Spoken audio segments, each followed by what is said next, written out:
Você sabia que dá para conversar com uma inteligência artificial que entende tudo o que você escreve e ainda te ajuda a estudar, trabalhar ou criar conteúdo? Essa IA se chama ChatGPT.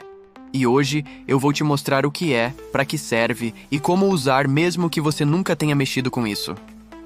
O ChatGPT é um robô de conversa criado pela empresa OpenAI. Ele usa inteligência artificial para entender perguntas e responder de forma clara, rápida e natural, como se fosse uma pessoa.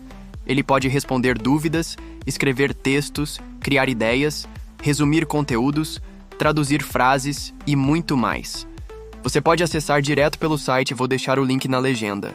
É só criar uma conta gratuita com e-mail e senha.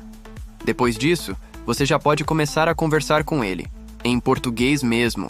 Você pode escrever algo como: crie um post de Instagram sobre produtividade. Me ajude a fazer uma lista de compras saudável. Explique o que foi a Revolução Francesa em poucas palavras. E o ChatGPT responde em segundos. Algumas dicas para usar melhor.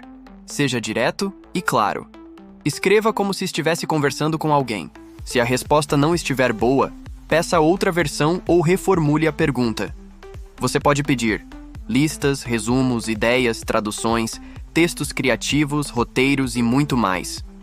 O ChatGPT pode te ajudar a estudar, criar, trabalhar e aprender coisas novas todos os dias.